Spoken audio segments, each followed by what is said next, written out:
Welcome to Bhatt and Bhatt Tutorials. I am Sheshadri, faculty for Social Science. This session is for 10th grade state syllabus,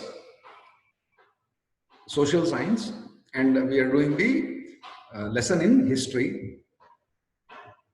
This is part 2 of the first lesson which we did, which was advent of Europeans to India. We had covered a certain part of the chapter in the earlier session.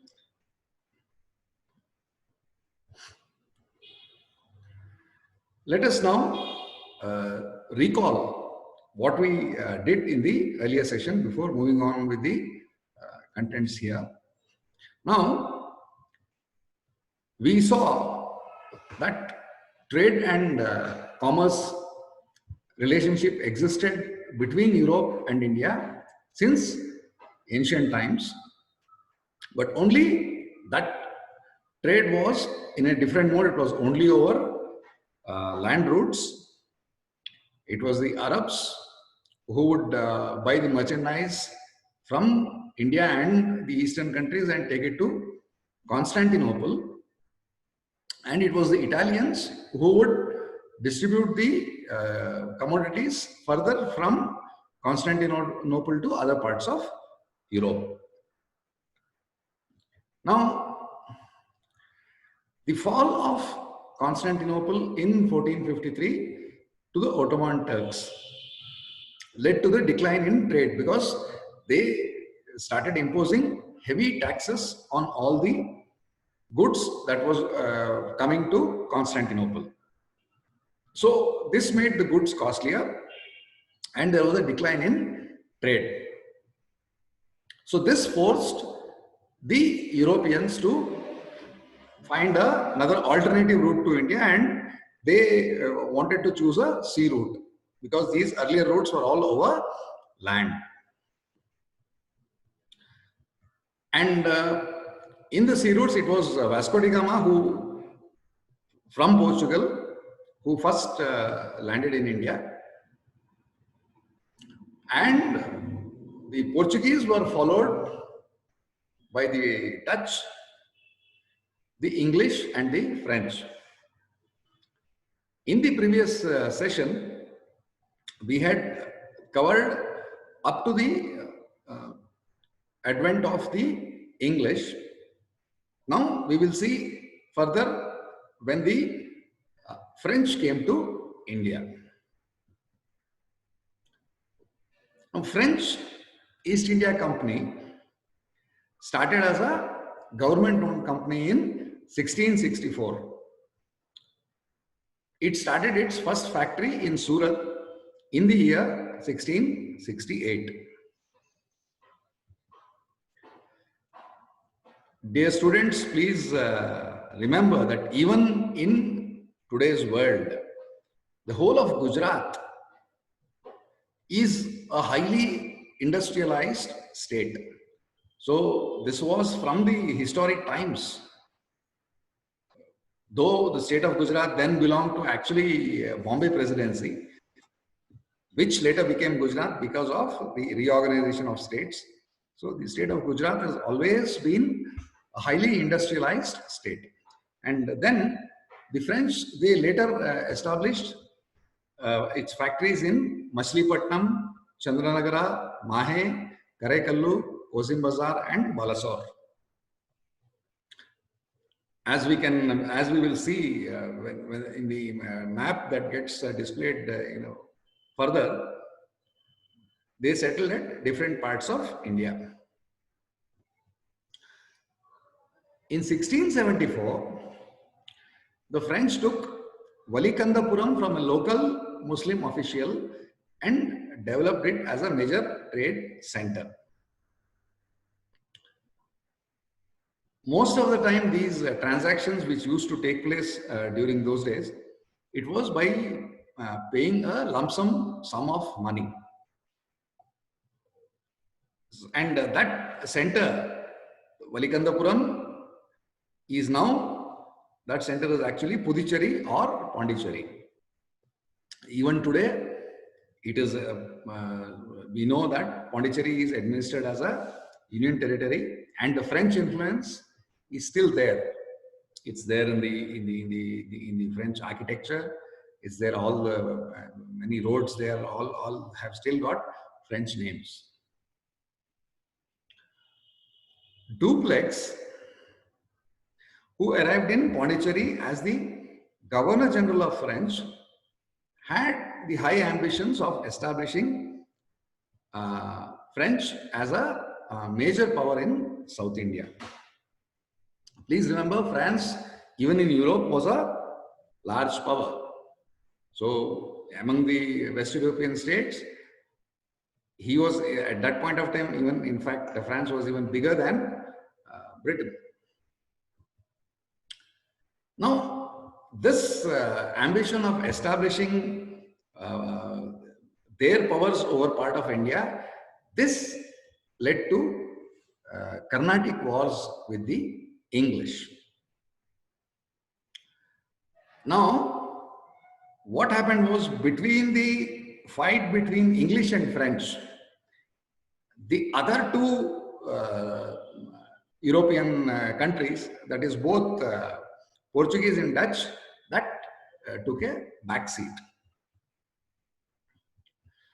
Now, by the beginning of the 18th century itself, the Portuguese and Dutch had withdrawn from India, unable to withstand the competition from French and English by the 18th century. So, how does trade get affected in those kind of scenarios? It is basically the various kind of duties, the tariffs, taxes that are charged by each trader there. So the French and English were more aggressive because they had a lot of expansion plans. And let us remember also that compared to the Portuguese, compared to Portugal and Holland, that is from where the Dutch come, France and Britain were both bigger powers even in Europe. So they kind of shadowed these two other countries, and they withdraw from the Indian trading scene. Finally, the French and English, they resorted to a show of strength in order to establish their political supremacy over India. Now, with the other two gone, the final battle or war began with these two people, between the French and the English.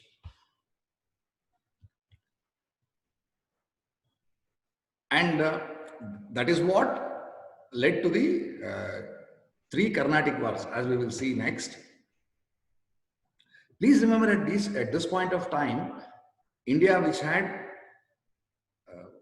more than 500 small kingdoms, there was a lot of political volatility, lot of infighting among different kingdoms just to gain control. Dear students, in those days, taking over another kingdom, gaining territory was an order of the day. If you compare it to the modern times, if I have to give you the latest example, the border war which is happening between not the border war actually, it is the border dispute which is happening with China.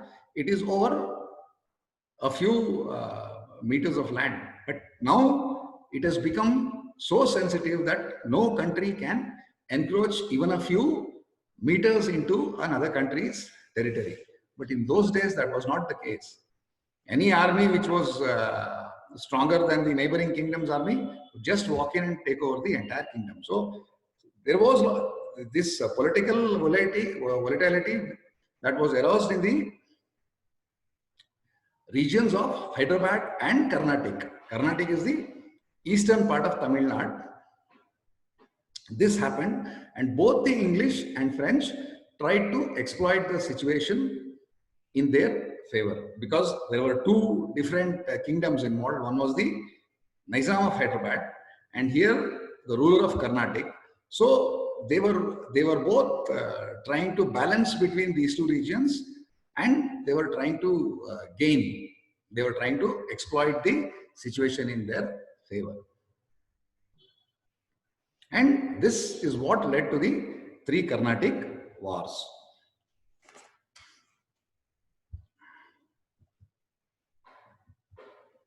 Before we go into the Carnatic wars, this was just before the beginning of the 18th century.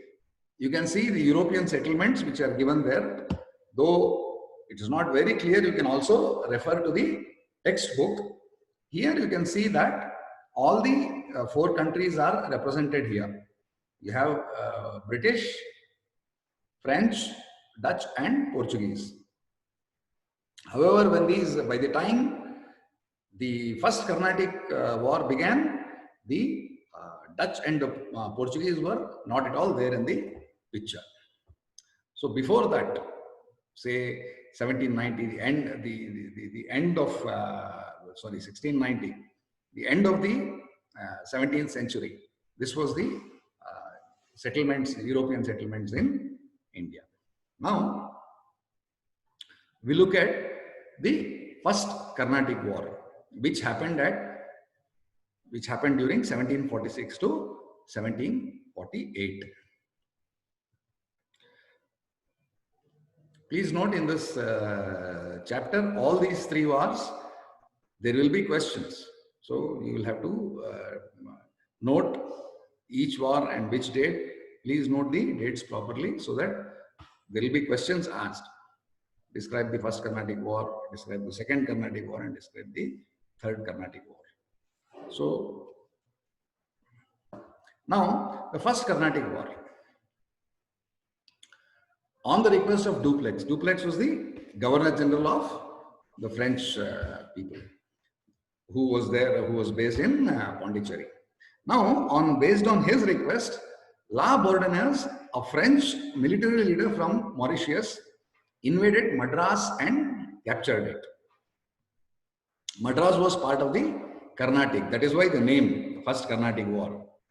In fact, both the first and the second wars, they are all these are mainly in the Carnatic region. Please remember, at this point of time, the Mysore kingdom was not at all involved in this part, and they still were to gain control. That happens only much later. So these wars were more or less in the Tamil Nadu region.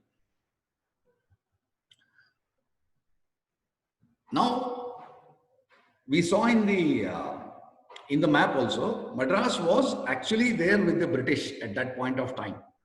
Now, when La Bourdonnais invaded Madras, the British there, they requested the help of Anwaruddin, the Nawab of Carnatic, for support. Now, the Nawab obviously was in their favor, in the British favor, and he lent them his army. However, the army sent by Anwaruddin failed to defeat the French at Madras.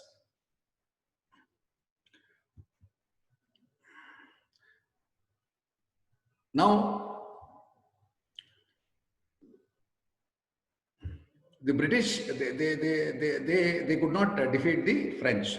But what La Bourdonnais did, he took money from the English and returned Madras and went back to Mauritius. Now, taking and buying a whole city, taking and buying a whole state on terms of money in those days was very much the order of the day. So the same thing happened here. He conquered Madras, but then he sold it to the English and he went back to Mauritius. Now, this enraged the Governor General, the French Governor General Dupleix, and he attempted to take Madras, but he failed again in it. Now, while this was going on, they met again there in Europe. Finally, this war ended with a treaty in Europe between France and England called Treaty of Aix-la-Chapelle. And the territory remained with the British. Now, immediately following this, the Second Carnatic War happened. Now, before the Second Carnatic War, what happened was, in 1748, Asaf Shah, who was the Nizam of Hyderabad, he died. Now, because there was a tussle for his throne, there the English, they extended their support to Nazir Jung and Anwaruddin. Nazir Jung was the son of the Nizam of Hyderabad, Asaf Shah. And Anwaruddin also was part of him. Now the fight that broke out there was between Nasir Jung and Chand Sahib. Please note this Chand Sahib pronunciation is given as two things in the text. It is given as Chanda Sahib, it is also given as Chand Sahib. I prefer Chand Sahib. It is a better pronunciation for a masculine name. So you can please correct it. You can make it as Chand Sahib and not Chanda Sahib. It is there as Chand Sahib in other places also. Now, it was in this circumstance that this Second Carnatic War happened. In 1749, the combined forces of French, Chand Sahib and Muzaffar Jung, they defeated Anwaruddin. So basically, this was the situation. Now, because they gained control by defeating Anwaruddin, who was again had British support, these were the circumstances when the Second Carnatic War started.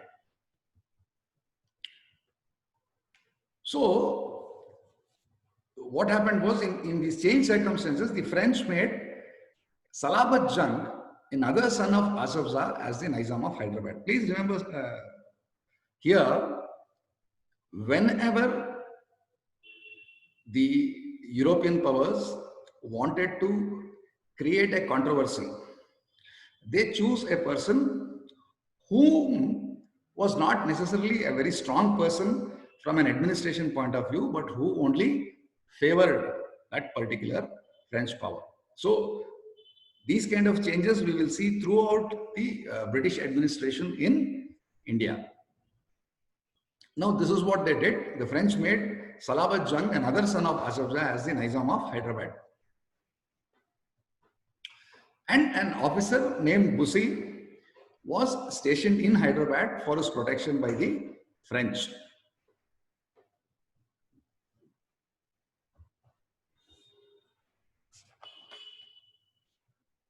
Now, in Carnatic, Chand Sahib was the Nawab again with the help of French.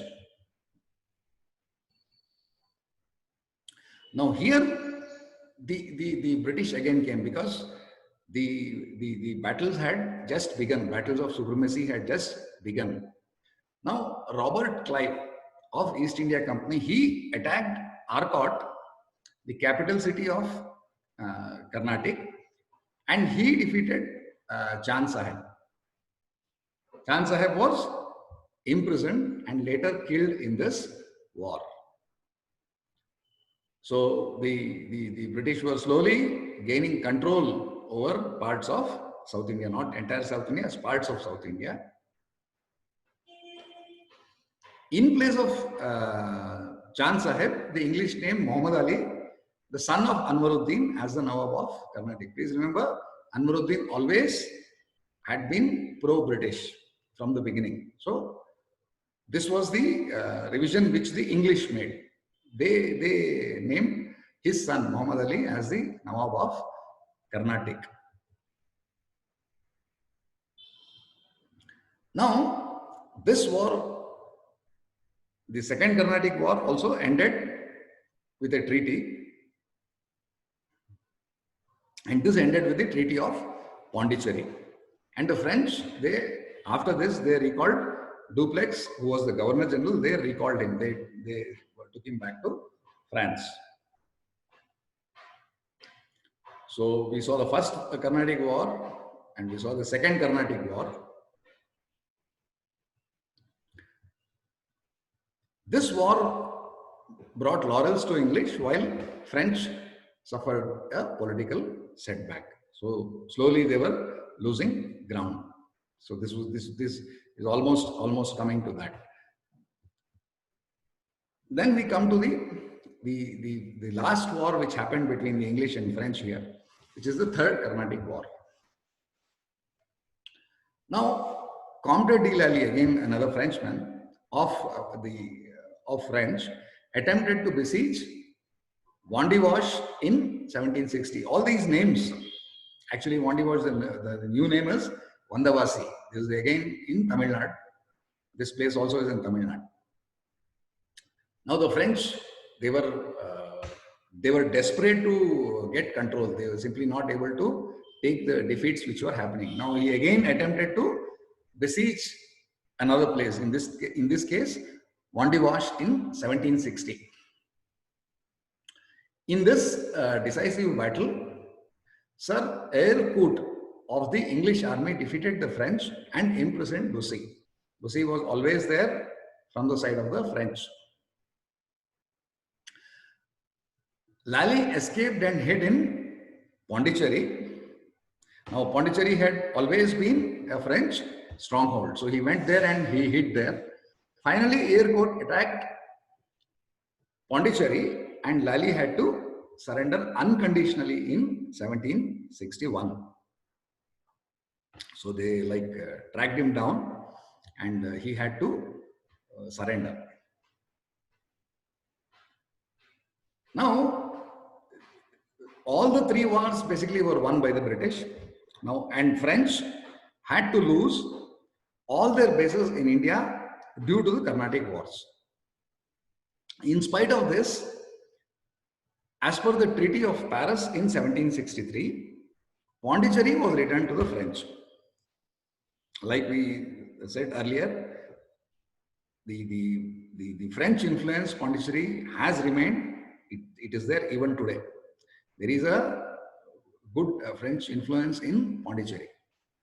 Now with these developments, French lost their importance in India. Now the Portuguese were gone, the Dutch were gone, and the French were rooted out. Like this, the English, defeating all their rivals, started consolidating their power over southern India. Still other parts of, these were only parts of southern India. It was not yet fully complete. There were still some more battles and wars to happen. Now, at this point of time, what had initially started only as a trading post, slowly it began to get converted over ruling of the country itself. So, after gaining political control over South India, the British tried to gain control over the rich Bengal province in the later part of the 18th century.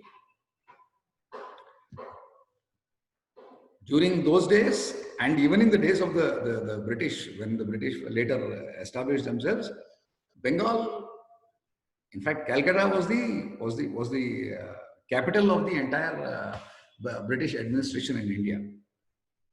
Only later, after independence, the entire scene shifted to New Delhi.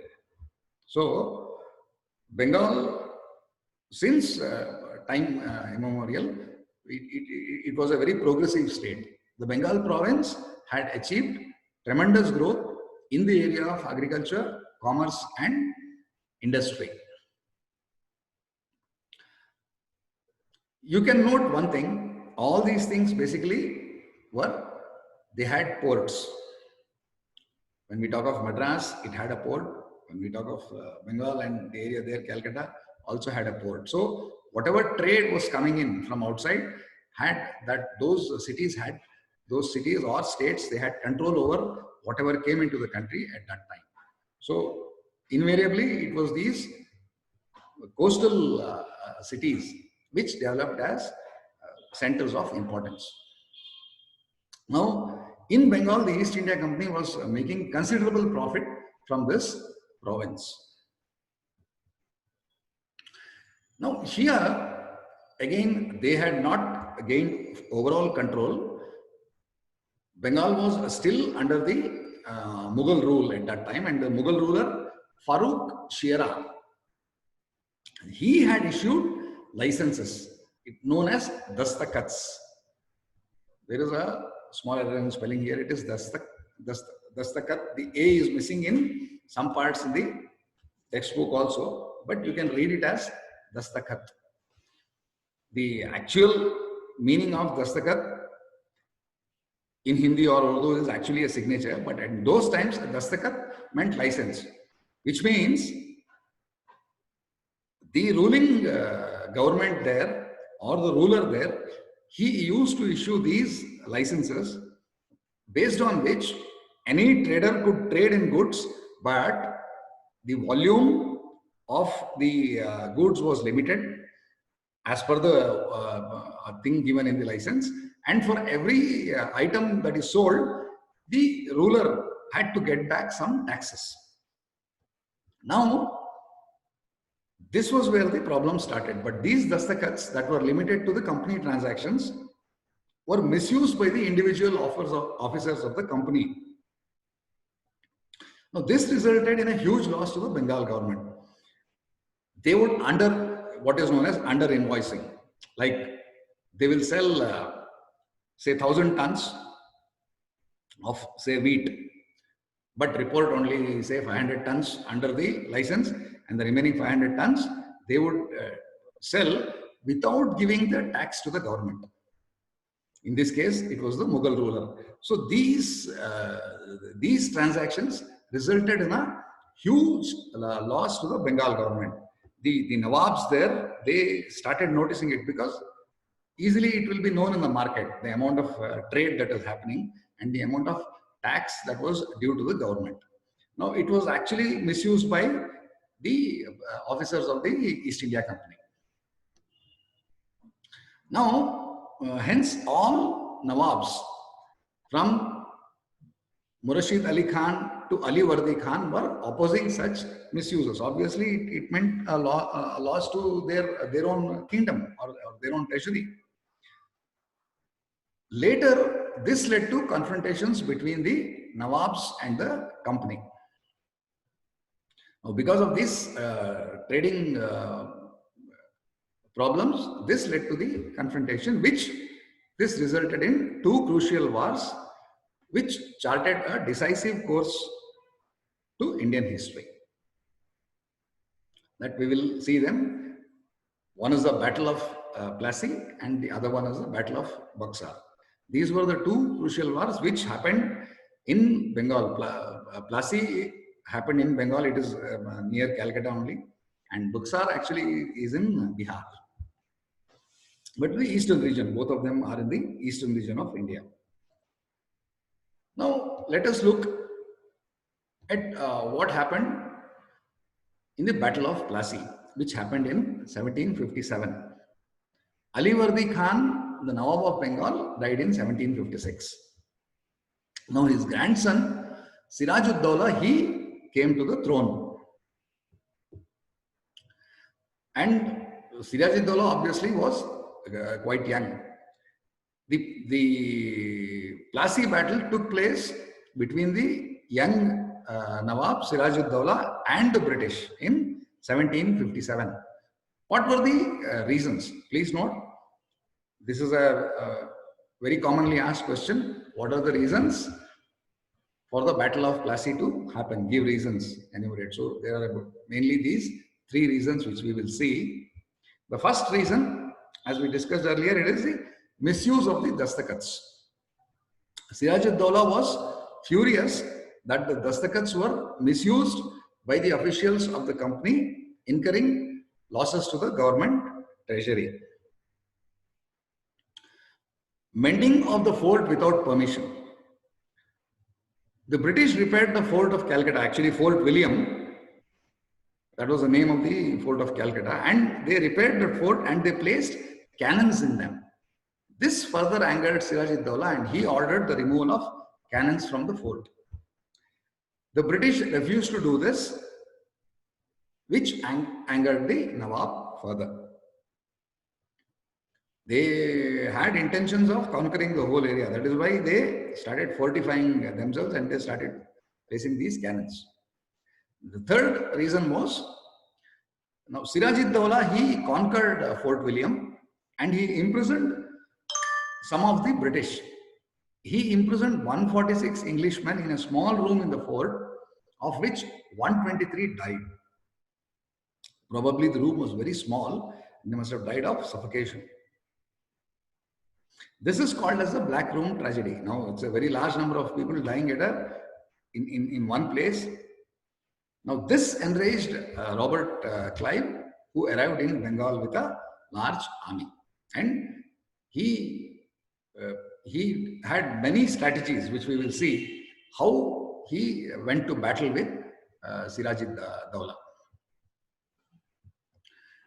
Now, the strategies that Robert Clive adopted, what he did, he attracted rich locals like Manik Chand, Omi Chand, Jagat Seth and others towards him. These were all big traders at that point of time in Bengal, and he would have told them that the British will give them better benefits than the Mughal kingdom if they supported him. That is how he started attracting. These people knew the typical mentality of traders at that time.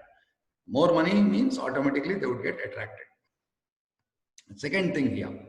Now, he was successful in convincing Mir Jafar, the military head of Siraj-ud-Dawla, to stay neutral in the battle by offering him the post of Nawab of Bengal. Now, you see, this is what it is. The extreme desire or unreasonable desire to become the Nawab. They asked him, you have to not be loyal to the Nawab.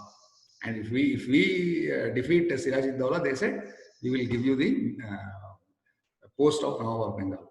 So they said at that point of time, whenever there is a battle, they asked him to stay neutral and not offer any support. Now, after all these strategies, encouraged by all these developments, Robert Clive declared war against Siraj-ud-Dawla. Everything went according to the plan of Clive. Siraj-ud-Dawla, who tried to escape from the battlefield, was captured and killed. So he simply eliminated the Nawab. Now, one was the reasons of the Battle of Plassey, and what actually happened. There is a kind of analysis there, and what the outcome of the Battle of Plassey.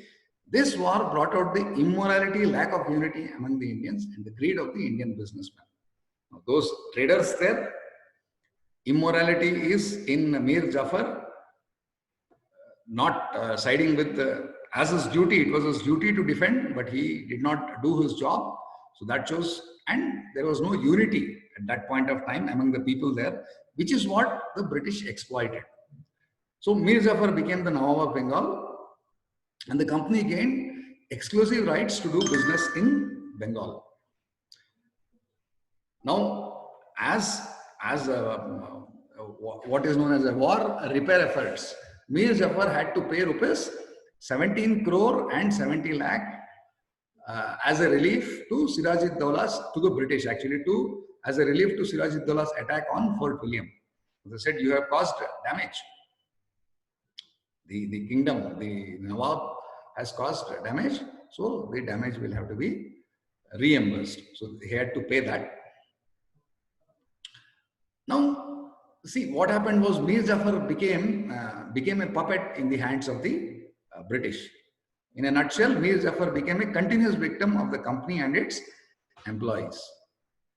Even though the treasury went bankrupt due to his greedy nature, the greediness of the company and its officials were never satisfied. When this was happening, when the tax collection came down, the British projected Mir Jafar as an inefficient Nawab and brought in his nephew Mir Qasim as the new Nawab. This they have done any number of times. They have done this in all different kingdoms. They will, if they found somebody unsuitable for their immediate needs, they will replace him with somebody who's aspiring for that post. In this case, it was his nephew. Now, Mir Qasim was an efficient administrator. In the beginning, he remained loyal to the company. He paid 2 lakh pounds to the company and gave away few places to it. But shortly, he declared himself as an independent king. Now, after verifying the misuse of dastakats, he declared that the business is duty-free in Bengal because he wanted the Indian tradesmen also to have a say in it. This is what actually led to the next battle, the Battle of Buxar. Though Mir Qasim was brought in by the British, he knew how the British were cheating the kingdom. So at that point of time, he removed the use of dastakats. Now, because of the removal of licenses, as a result, Indians competed against British in all spheres of business, and the British started losing money.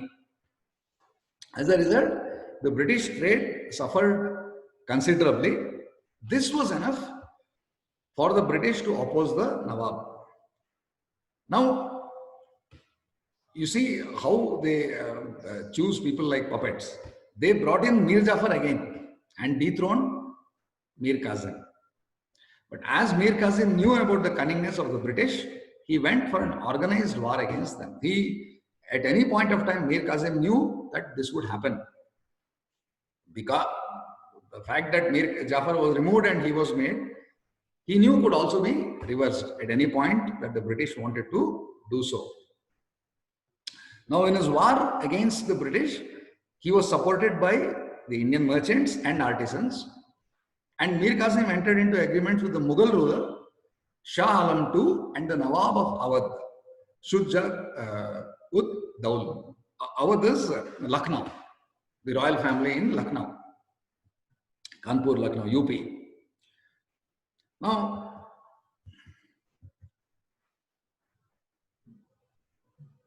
but the combined forces of Mir Qasim, they faced the British army led by Hector Munro in Buxar in 1764.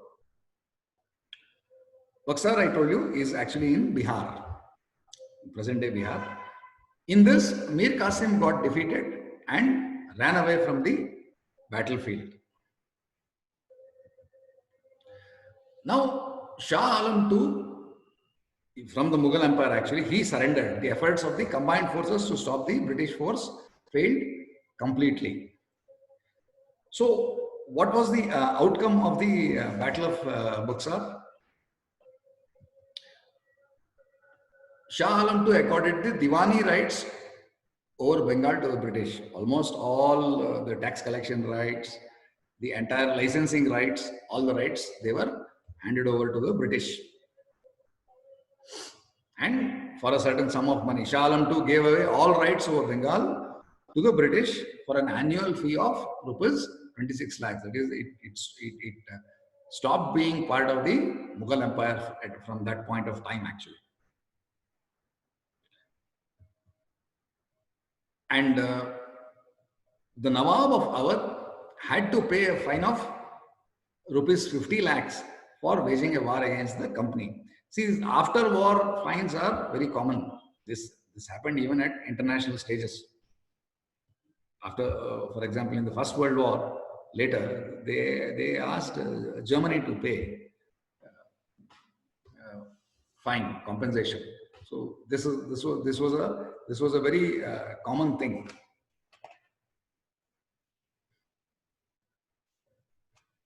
And next, with the death of Mir Jafar, the company paid pension to his son and took over the entire administration of Bengal. Now, with this, the entire Bengal province of the entire eastern region was under the British. And further, the Buxar bottle made the British as the real holders of power over Bihar, Bengal and Odisha provinces. Even Awadh remained under their control. Awadh is the Kanpur, the Lucknow royal kingdom. And after this, in 1765, Robert Clive brought in a dual government concept. Now, as per this concept, the British had the right to collect land taxes, whereas the Nawab had power over administrative issues like justice and others. So basically, wherever, as far as the money accruals to the government was concerned, the British kept it with them. And to pacify the Nawabs, they gave them some non-economic issues like administering justice and other small things, so that they also were happy. And this was the dual government concept which was brought in by Robert Clive post this Battle of Buxar.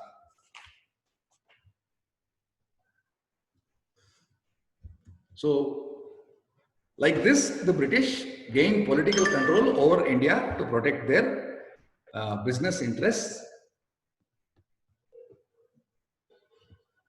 and leaving out some parts of South India and some parts of Maharashtra, they were almost in command of the whole of the country.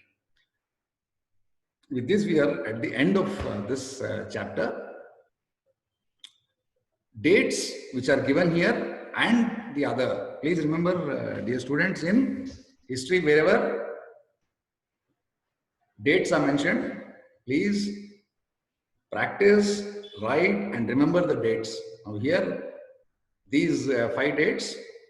In 1600, the East India Company was established. This was the British East India Company. In 1602, the United East India Company was established in the Netherlands. In 1619, the Mughal Emperor issued a royal charter to the British to conduct trade in Surat on the west coast and in Hooghly on the east coast. That's in Bengal. In 1639, the English established their first warehouse in Madras. And the last to come, in 1664, the French East India Company was established in France, and they started trading in India.